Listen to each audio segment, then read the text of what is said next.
Welcome to Drum and Drummer, a podcast focused on drums, drumming and drummers. I'm George Pickering and that's Ben Winty, and we are both professional drummers in this business we call music. So stick around and join us as we pass the time whilst trying to stay in time. It was the worst performance of Numb by Linkin Park ever played in human history. It was awful. Georgie Pickering, good morning. Good morning. Good morning. It's Thursday. It's Thursday. It's not. Well, it's not. But it is December. It is. Where's that come Yeah, from? it is, yeah. Do you feel like it's gone quick this year? Done a lot this year. Do you know what I mean? Lots has gone on. And sort of into that run. Yeah. Pray, do tell me this. You're now living on your own. Yeah. A man about town. Yeah. Kemp Town. Are you in Kemp Town? No, Hove. Absolutely not. No, we learned that from the Amazon delivery. No, you have moved. Sent it to the new place. New place. Yeah. Two things. One, have you put any Christmas decorations up yet in your plat? I can show you what I got. Brilliant. Dairy milk advent calendar. Fat Santa on the front. Yeah, big time. Yeah. Yeah, big time. That's all that's on the wall. That's all that's on the wall. Okay. I am going to get a tree though. I'm just wondering where to put it because I've already got loads of plants. What was the second question? You got a birthday coming up, right? Oh yeah. Absolutely. Yeah. What are you going to be? 31. What do you want to know? What are you going to be? How old are you going to be? Have 31? I told you? 31. Yeah, 31. Have I told you anything about it? My birthday? Only thing I know really is that you got a gig in Glasgow or something coming up that weekend. Yeah. I'm calling it a triple. I'm calling it a triple pleasure, really. So it's my birthday. Yeah, that's good. Second thing, I'm gigging. Third thing, going to Scotland. You know, I've never been to Scotland. Somehow I've never been. You've never been to Scotland? People say. No, I haven't. So shut up. So that'll be good. It will mean all of my birthday is basically in a van, but you know, that's that. But what's nice about it is I don't have to plan anything. You know, it's sort of like it's taken care of for you, isn't it? You just oh cool, got a gig, yeah.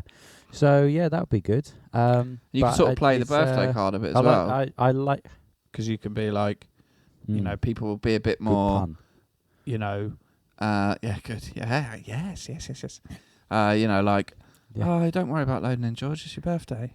Yeah. Cheers, yeah, exactly. I was going to say, I like the date of my birthday. I know everyone goes, oh, it's good to have a summer birthday. Well, yeah, I'm sure there's perks, but having your birthday on the lead up to Christmas is great because it's not close to Christmas, but it's on the run up. You know, just when from December people start going out for drinks and stuff. You know, oh, when's your work due? Oh, the 15th. You know, so people are getting in that kind of vibe of like, oh, let's go to the pub. Should we go to the pub? You know, and you can be like, while you're all here, it's my birthday today. You know, because it's not.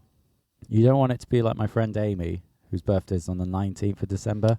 Way too close. You know, that's where you get Christmas wrapping paper on your birthday present. Where's the cut-off? You know, where also you still get two gifts because she's past it. I think I'd say the 15th. You're in it. Yeah. Where'd you go? Because I've got I think a cousin. Maybe a week 23rd before. of December. I mean, what you do, you know, Yeah. Nah. Yeah. Selfish, if anything. But also on the flip side, you know, as we know, if you have a birthday in January, no one cares. Yeah, no one. My niece and nephew both in early Jan. No one cares. We're all pooped. We've spunked all our cash. There's nothing left in the tank. You know. Anyway, my question was a bit like when you said the triple pleasure birthday. Yeah. Yeah. Did you start to laugh? And Scotland. Yeah. It reminded me of that that you know that sort of phrase. Cheap, fast, and good, but you can only have two of them. It felt like one of them. You can either have your birthday and a gig, but it'll be in Scotland. You know, is that like you know you can have a gig in Scotland, but it's your like birthday. The 3 M's. Yeah. Or you can have your birthday in Scotland, but you got to do a gig. It's the perfect. Yeah. Yeah, exactly. But you're treating it as all three are positives, which is good. Oh, yeah. I mean, I'm just glad to be alive, to be honest. You know what I mean? Most things are positive. I think, do you know what I'm going to say? Working part-time in a care home really makes you go, well, I'm not old yet. So if I can go to Scotland, great. These can't. Puts a good spin on life. Yeah. Yeah. Absolutely not. Yeah. I mean, they could, but...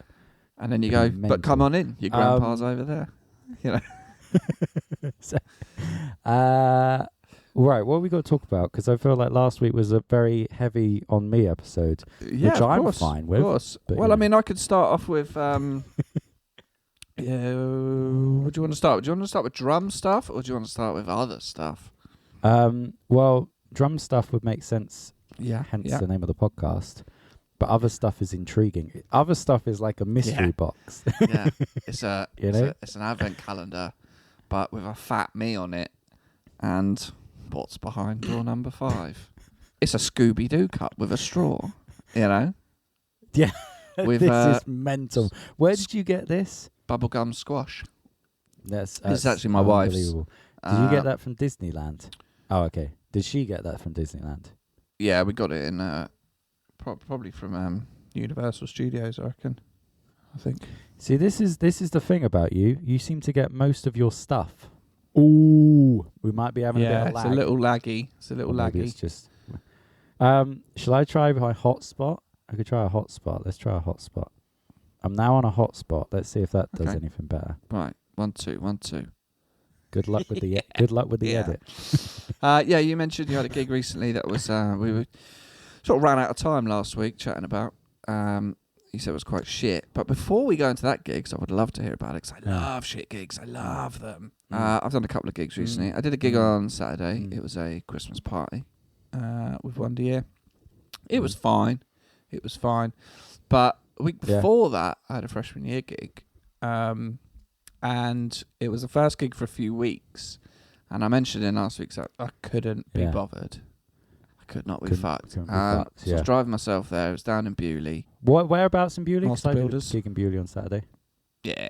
That's where I was. Regular on the scene. Regular on the South Coast wedding scene. Yeah, my mum was going, oh, Bewley's lovely. You'll love it there. I went, we won't get there till 6. It's dark at 4, Mum, Love you, Mum. Anyway, carry on. But yeah, I couldn't be fucked to leave the house, because I hadn't done a gig for a while, and it was cold, and it was pissing down with rain. Yeah. And I really was like, I don't want to do this. I don't want to do this. I really don't. Don't get me wrong. I was never going to pull out. I was always going to do it. No, you are not a man who pulls out. I'll tell you what, though. It's the thing is I as have well. no when you're children. Yeah. Apart from maybe one in Norway, we're not sure. Don't know if he's joking, listeners. But I tell you what is funny. When you're driving to a gig, when it's dark, it feels like you're driving back from the gig. Don't you get that? It's 4 p.m., 5 p.m., and you go and it's dark, and I'm not even at the gig yet. Do you know? Yeah. You get into that thing. I mean, am I driving back? Just get really used to Saturday nights in, and then you're like, oh my god, I can't believe I've got to do. And it really felt like this is like, season 11 of The Walking Dead. You're like, really with this? Still doing this, are we? Fucking hell. Fast and Furious 13. But the gig was fine. It was nice people. It was classic freshman year. 10 people. Loved it. All finished early. Great. But we sometimes play Numb by Linkin Park in our set. And it's not a song we do all the time. It's not like a regular in the set. If we get asked for, we play it. But because we'd not gigged for a while, and this similar thing happened with Wonder Year on Saturday, you kind of sometimes just forget to have those pre-gig discussions of like just making sure we're all on the same page. Yeah. And especially that can come into play with key signatures. And big time. Not necessarily something we have to worry about as drummers. Yeah. Absolutely. What key is this in B? Give me a second. Let me get the rack tom. We don't care. It doesn't matter to us. No. And now I think freshman year we changed the keys for a couple of songs. I think Numb being one of them. And it starts with guitar and drums before the band kicks in. And it was something along the lines of Mike started it in the wrong key But when he starts, it's just guitar and drums, so it sounds fine. How would you know? Then when Neil comes crashing in with the bass, it's in a different key to what Neil expects. Yeah. And then both of them, for the majority of the song, were trying to work out who's going to change key and be the right one. Yeah. Because then Mike normally drops out in the verses and that's the bass. So then you're just floating on this. And so I can categorically state it was the worst performance of Numb by Linkin Park ever played in human history. It was awful. Was it noticeable? That's my question. It was bad. Like it was just sort of sounded like Numb, but it wasn't. It wasn't, you know. Yeah. But then we had a similar thing on Saturday where obviously it was a Christmas party in end of November. I don't like doing anything for Christmas until at least December starts around, but whatever. Amen. We played their party last year as well. And so he popped in a couple of Christmas tunes. Again, you're not playing them all year, so you don't really check these things. And we did Merry Xmas Everybody, Slade. Done that for years. You whip that bad boy out. We didn't have the pre-gig chat of, can we just check what key we're doing this in? Yeah. And so we didn't have bass for most of that one because it was in a... The bass line's hard. I remember doing that. Yeah. It's not just root notes. Lots of chords and it's all walking and moving and everything. So that was just a bit like, oh yeah. And then you're like, are we just too old for this? Like, are we just, do we just not give a shit anymore? No. Because I give a shit. And I think it's the end of the season thing. When I look at a set list now and I go, because it's relentless. And I go, well, I've played that this year many times, but I always think like Everlong, you know? I never really feel like I nail that one. Yeah. But it always goes well enough, you know?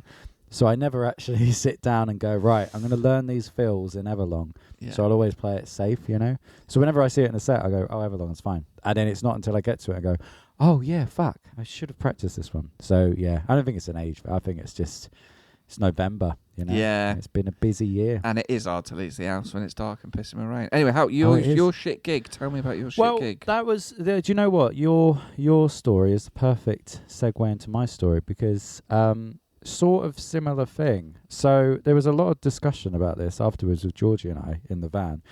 And it was a good chat that stemmed from something tricky. So first of all, I say we did this gig, Rodeo's gig. We seem to play this. It's like a restaurant, country restaurant. They have two. There's one in Wolverhampton, one in Birmingham, and they put on like a country night. And we're the band, and you know, they pay our fee, and it's like a lot of people turn up, and it's cool. And this gig we were doing half Laney, half country covers, and we didn't realise that old Swanee, Tom Swan, hadn't actually got the set list of the country songs. So we turned up, because I messaged Swanee in the week, because I assumed Chris was dealing with it. I said, hey, look, I just want to check, have you actually got the set? He said, yeah, it's all good, man. And then we were talking at the gig. He said, hey, you know, I got the Dropbox link of all the Laney tunes, but I didn't actually get a set list. And then I went, oh, I thought Chris sent you one. He said he was going to. Anyway, turns out Chris didn't. And this isn't me having a go at Chris in any way. He's a very busy man. These things slip through the net.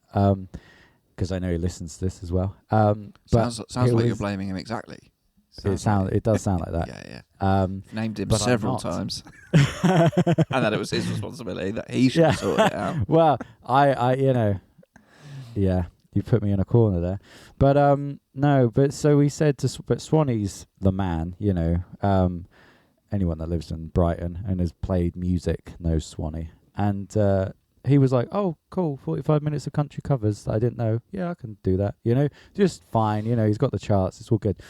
So we did the gig. The first half was Laney songs, and then second half was country covers. And we were ending with this song. Right, okay, so this isn't me winning the argument against Georgie, which I'll tell you about. But have you heard of the song Jolene by Dolly Parton? I have, yes. Yeah. Have you heard of the song One Too Many by Luke Combs? No. So this was my thing, right? So we ended the set with One Too Many, which was probably our most unrehearsed song. And it goes back to your thing of like, we didn't really have a discussion on like stuff like that. And it kind of has a weird intro. It's like 1, 2, da da da da da da da. You know, it's kind of like, when does it actually start? And we start. I do a sort of build up, and then I'm just doing a beat and kind of thinking, okay, guys, you can come in, and they did. And then Georgie, bless her, she couldn't find like how the song starts. You know what I mean? She just couldn't hear it. She didn't. Mm-hmm. We hadn't practiced it enough. She couldn't get it. So we had to just stop the song, you know. And I can't remember the last time I've had to stop a song on a gig. And it was such a crushing feeling, you know. And then after that, we had Jolene in the tank. And so we just did, okay, let's do Jolene to end, you know.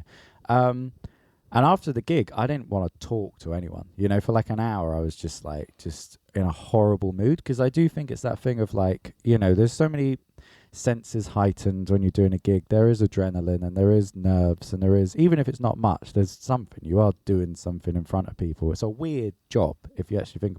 We're used to it. Anyone that listens to this is used to it. But it's weird, you know, to hit something in front of a room full of people. Like, what the fuck? And so I think if it goes well, it's a buzz. But if it doesn't go well, it's so shit, you know. And I'm quite lucky because it was like the first gig this year that wasn't like, hey, that was cool, you know. But afterwards, it was just draining. And me and Georgie were both feeling the same thing. Like the rest of the band were kind of all cool. They were like, oh yeah, these things happen, you know, it's all cool. But me and Georgie really were like, this is bollocks, man. And we were driving back. I was driving the van. She was sat next to me, and we were just chatting about it. And I was trying to kind of sort of console her and just be like, look, this is, as much as it was shit, this is probably a good thing because we've had a run of gigs where we just, you know, the festivals got better, and then we did our Worthing sold out show, and it was like, we're on a roll here. And then we had one that wasn't so good, you know. And I said, well, let's learn from this, you know.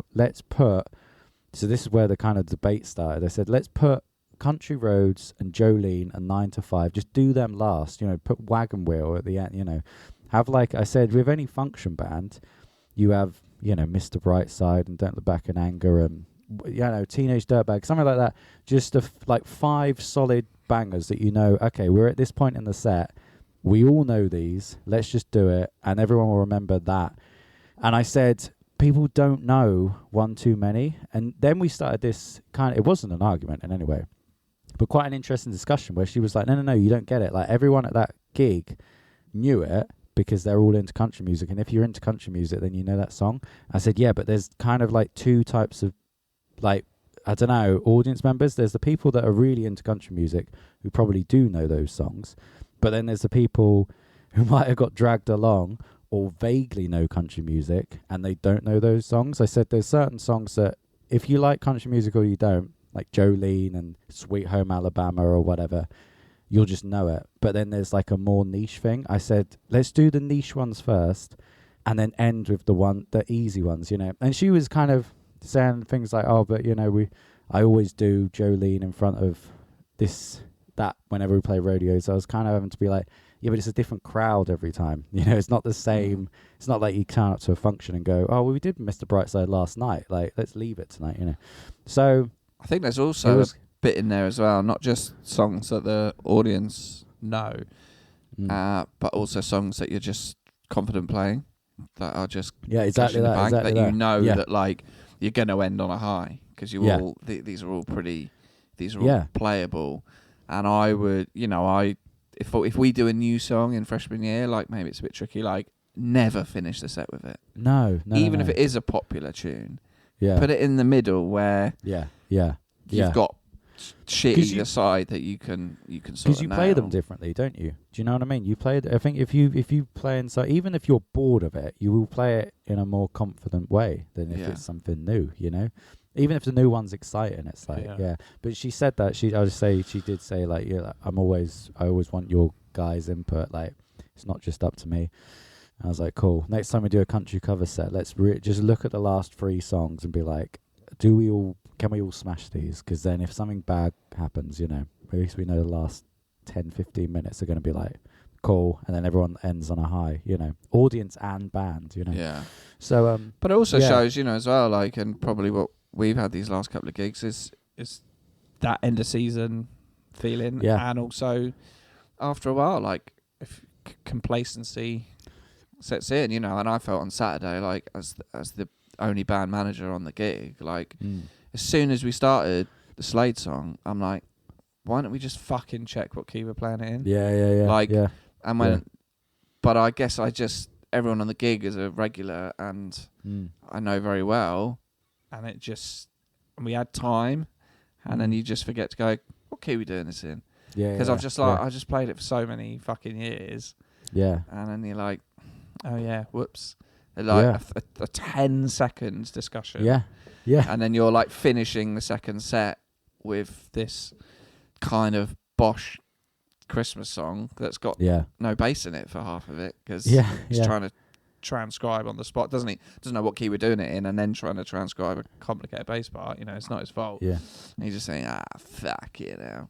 Well, I even had a wedding on Saturday that I did in Bewley, and I've never had no discussion on the first dance. There was no discussion, you know. Like, it wasn't even like, it was just nothing. Well, it might have been on the group chat, but I start the song. It was You Can't Hurry Love, but the Phil Collins version, you know, because as I joked, what would make that song better? Phil Collins, maybe, you know. But it starts, it's like do da do da do do da do da, and I was thinking, I really hope I'm playing the right song, because if this is like a slow ballad and I've got it wrong, right now, ladies and gentlemen, for the first dance, and then I play essentially the Lust for Life Iggy Pop drum beat, you know. Thankfully it was, but but no, I think that's it. I think it gets to the end of the season, you're just like, this is I've done a lot of this now.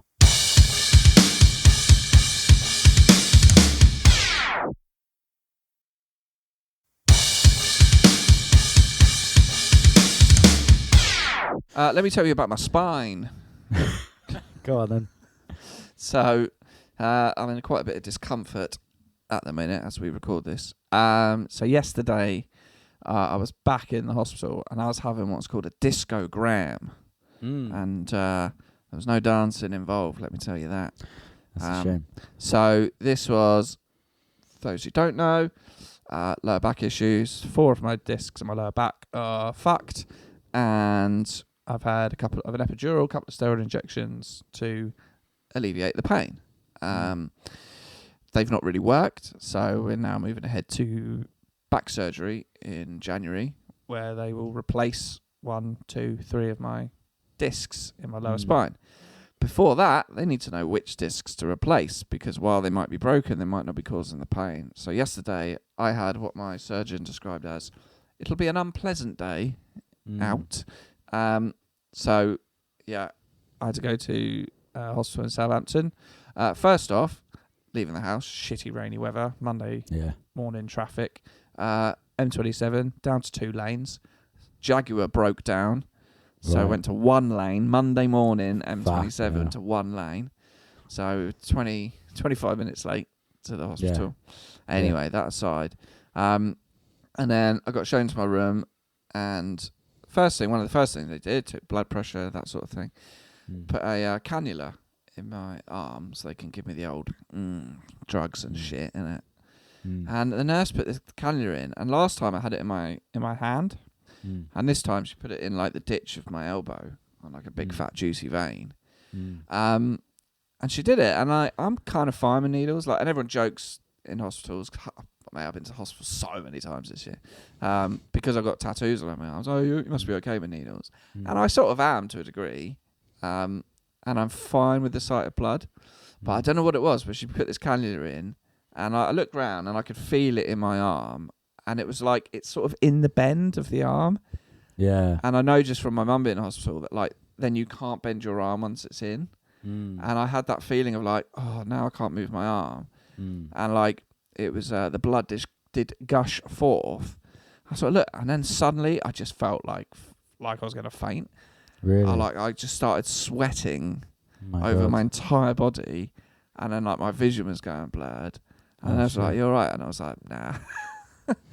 And like she sort of tied me up, and then like let me back, and I was fine after a while, but like my blood pressure dropped like dramatically. And I was like, fuck's sake, like an hour and a half in traffic, and then I'm not going to be able to think because I've just gone fucking weird from having the cannula put in. But anyway, they tilted me back in the bed, so I got some blood back to my head, and I was fine. I was fine. Doctor came and checked me over, and they're like, "No, you're all good."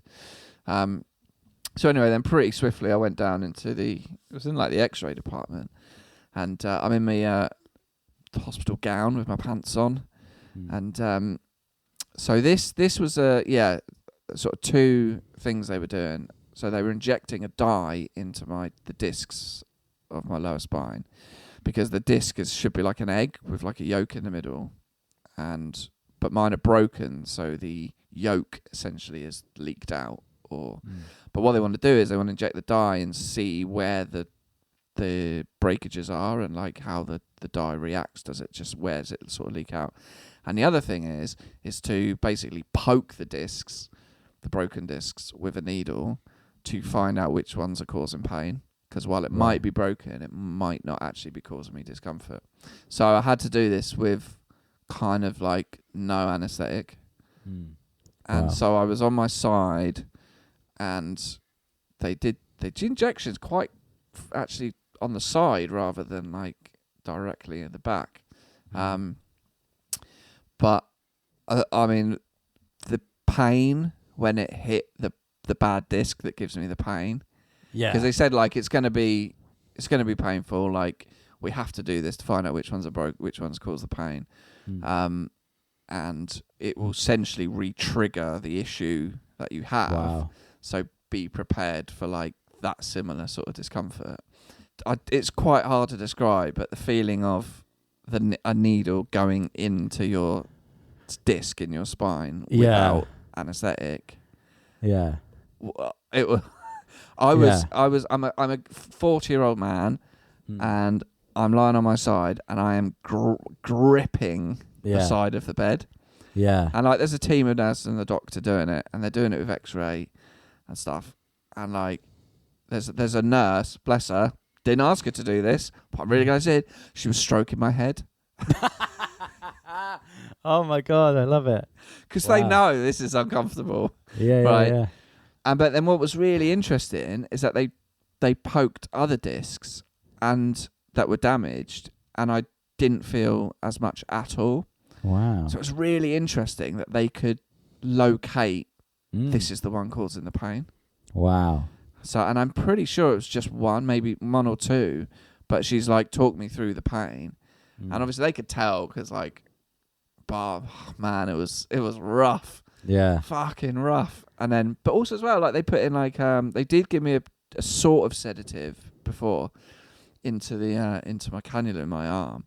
I know, like, I might sting for a bit, and then it's like, fucking hell, I just got this like stinging like sensation in my inside of my arm, and then they like flush it through, and I was just like, oh man, it was fucking grim, and I knew it would be, and I was just like, oh, it was, but she said, she was like, the good thing is we know what disc is causing the pain now. Like sometimes we get like, it sort of hurts, but she's like, we found the, it's not her words, we found the cunt. Yeah. Do you know what it's like? I can't describe the pain, only you know the pain, but I can describe, you're like this, it's probably like when you hear like a whistling noise in a track, you know, and you go through the EQ and you go, there it is. Yeah. Oh, let's drop that out, you know? Yeah. Exactly it. What is that? Okay, let's hit it harder, you know. Yeah. Turn the gain up, you know. So I'm kind of like, you know, it's a means to an end really, like, because it's going to help identify what discs to replace in January. But so I'm sort of technically got bed rest for a few days, and it's kind of sore where the injection went in, and but afterwards I went back to my room and they were like, oh, you've got to like stay lying flat for 4 hours, and I'm going to recycle this joke that we've already done via WhatsApp. 4 hours, mate.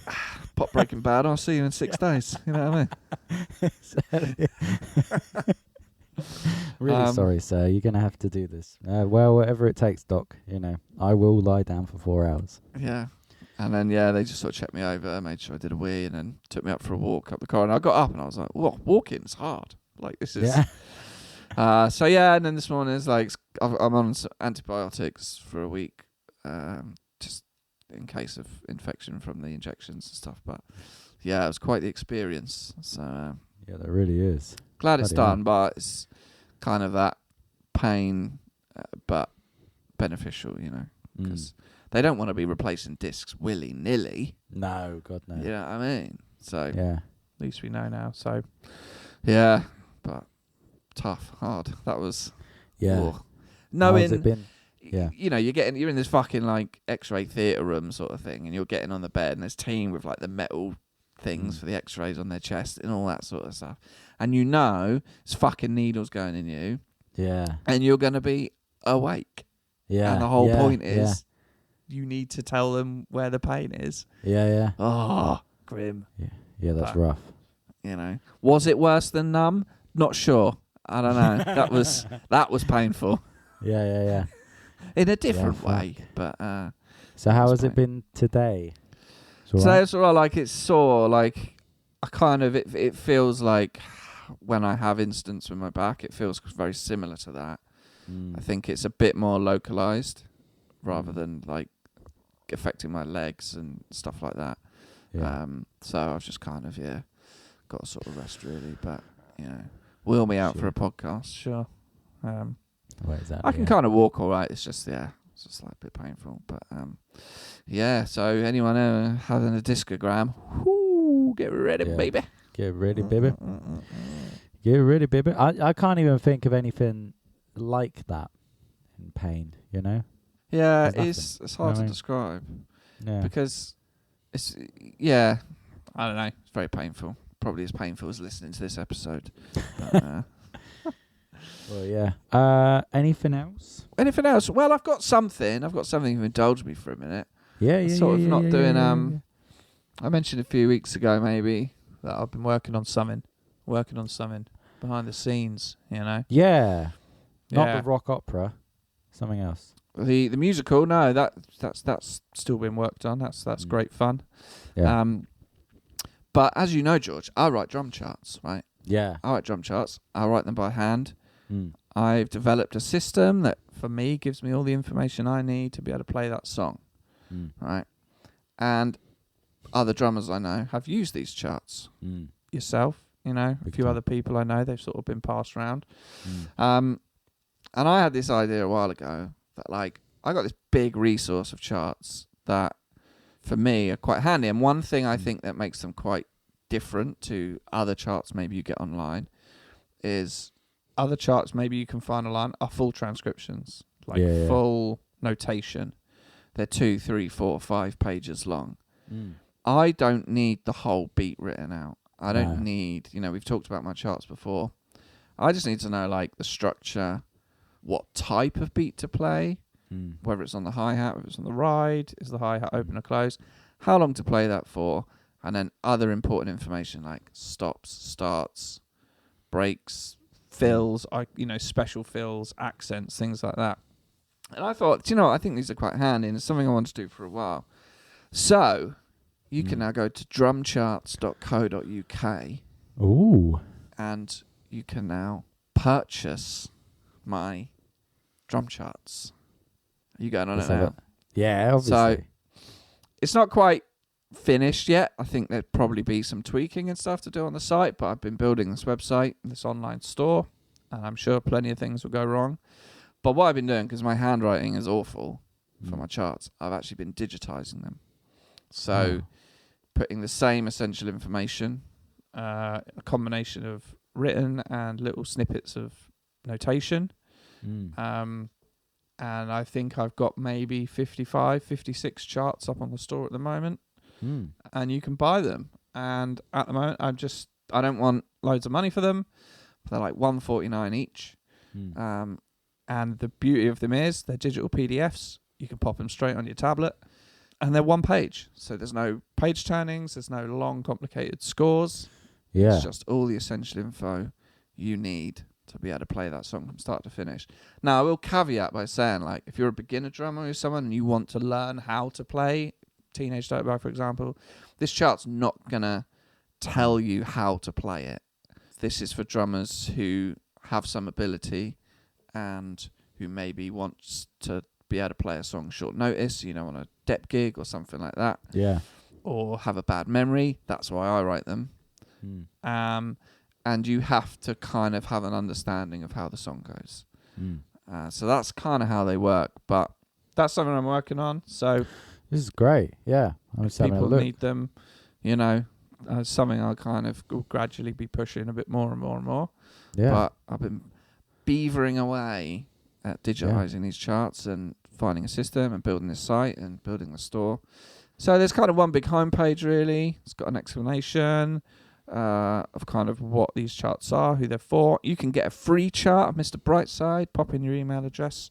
You'll get a link to download it. I've kind of got an explanation of like one of the charts, Mr. Brightside, like what's important, a bit of information about how to sort of read the charts and understand them. There's a downloadable reference guide you can download as well. And then in the shop, as I say, like there's plenty more charts that I'm going to sort of keep digitizing and putting on there. There's a search bar. You can search for chart. I've also got genres: pop, rock, indie, pop punk, country, classic. You can search by decade, things like that. And yeah, they're just $1.49 each. You get a link, download your PDF, and then you can pop it straight on your gig tablet or whatever. This is amazing. Yeah, fantastic. Songs, yeah. So drumcharts.co.uk. Wow. And if you go on there and you have any issues or anything, like it'd be good to sort of, if our listeners want to try it out or anything like that, and then let me know. Like I've got a separate email address on there as well. Like let me know if they have any issues or anything. Maybe you think that the site needs improving or things like that. But something I've wanted to do for a while, and something I said I wanted to do like when I had the new studio built, with a bit more time that I'd save from not running blacksmiths. And I think it's a resource for drummers really that doesn't quite exist out there. Like everything I see is like full manuscript, Yeah. Full. It's 4 pages long. It's got repeats and all that kind of stuff. And it's like, just here's the basic info and things like that. So, yeah, I've been busy doing that. So, I agree. It's open. Fantastic. It's out there. Just something I wanted to do. And I'm going to keep updating the charts as we go. Adding ones I've got 600 handwritten charts that I want to keep digitizing. But then as I learn new songs and as I do new songs, I can get them up there and stuff. So, yeah, that's what I got. No, that's fantastic. I love it. Well done. Thank you, mate. Thank you. Congratulations. Yeah. Should we wrap up there? Because you've got to dash off, I know. Yeah. And, well, hope your back feels better. Thank you, mate. Thank you. And it feels like a good step now. Like now I feel like that was a hurdle to get over before the surgery now. And I think it gives them a clear picture of what they need to do. Yeah, definitely. In terms of where the actual issue is coming from. Because you kind of like... You get the pain, but you're like, I don't know where this pain's coming from. I don't know what's causing it. No. I just get this every now and then, and it's been quite a lot recently. So now they can at least go, right, that's the prick. That's definitely what we need to replace. Yeah. And so then you're like, well, if that's the fucking issue, then hopefully the surgery replacing that will solve a lot of the problems. But I do need to also as well, get back walking at least, lose a bit more weight and support it like that. But yeah, progress. So fantastic. Well, good. Well, thank you very much for listening, everybody. drumanddrummerpod@gmail.com, at drumanddrummerpodcast on Instagram. Check out drumcharts.co.uk, littlebiggystudios.com. Get in touch. We'd love to hear from you. I hope you're having a good start to your December. We'll see you next week. See you next week, baby. Thank you for listening to Drum and Drummer. You can find us on Instagram at Drum and Drummer Podcast. And you can send us an email to drumanddrummerpod@gmail.com. Remember, just pick up the sticks and twat it.